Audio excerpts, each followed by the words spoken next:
20 round of the European Rally Championship. Headline maker from among the 95 cars awaiting the start on Friday morning was Uwe Nittel, the German driver so familiar with this first stage on the Nordschleife that co-driver Tina Turner would probably have been able to stay in the hotel for breakfast. Nittel was fastest on SS1 and SS2, the first by only 1 second, but on SS2 he grabbed a useful 4 more seconds. Matthias Kahler is fourth in the German Championship and has to score points here, preferably maximum. He started in good style and was second on SS1 and again on SS2. And after a long break because of budget restraints, Isolde Holderide and Anne Pavels were back in action here. Leader in Formula 2 was former Mitsubishi driver Niki Schell. And Raymond Baumschlager in the Ibiza kit car was the second two-wheel drive machine, 5 seconds behind Schell. On this first leg, there was only one occasion when Nittel saw another name ahead of his on a stage leaderboard, and of course that name was Matthias Kahler. The German champion-elect found that things weren't going just the way he'd planned them, and on SS3 he lost a massive 16 seconds. He was making a lot of mistakes, but didn't really know why. After 5 stages, the Mitsubishi was leading, and Toyota were busy looking for some extra horsepower.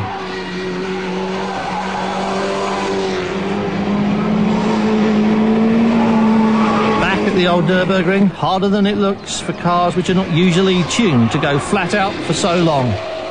Kramer lost a second, holding the gap to the leaders pretty much as it was.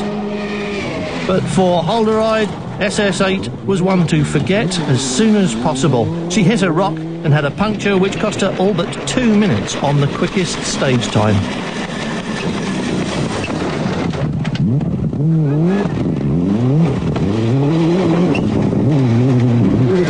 Uwe Nittel was making it all look very easy.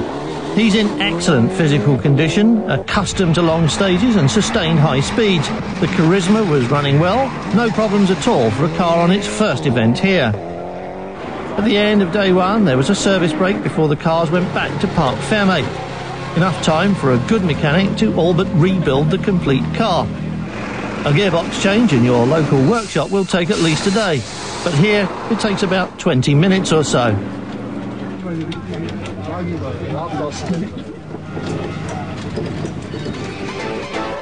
Nittel and the Mitsubishi Charisma are top of the leaderboard by almost half a minute at the end of the first day, and there's a slightly larger gap back to third-placed Armin Kramer.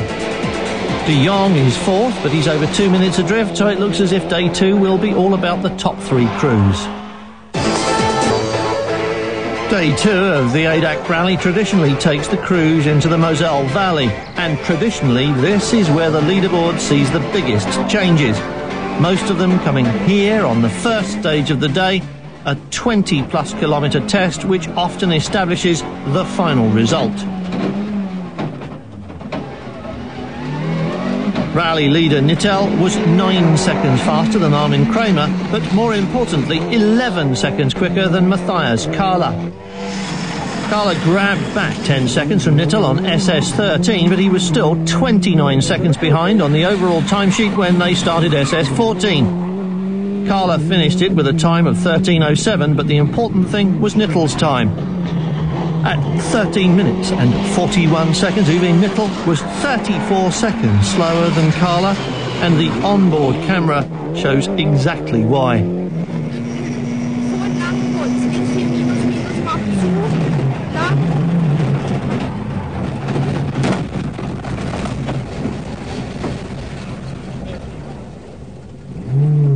Now, the important thing is that Kahler was the leader by just 5 seconds, making the final 4 stages a sprint to the finish line. Links 4 plus kat. 70. Links 4 maakt half 60. Isolde Holderide went out with just 3 stages to go as the Toyota's engine broke in transit between SS15 and SS16. Kramer had to settle for third as he concentrated on his championship and refused to risk a last-minute attack on the leaders.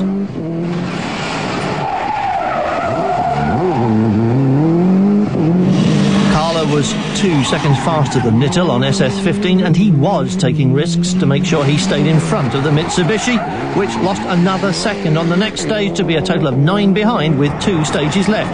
Carla was going faster than ever, but Nittel was also going flat out, 100% and over, as he drove to recapture the lead he'd had for almost 3/4 of the rally. He grabbed back just 2 seconds, and with 1 stage to go, Carla was ahead by just 7 seconds. No prisoners now, just flat out all the way. Nittel drove his heart out on the final stage, hurling the Charisma through the tight turns, but Carla and the nimble little Toyota were behind him on the road and going just as hard. Nittel was quickest on the final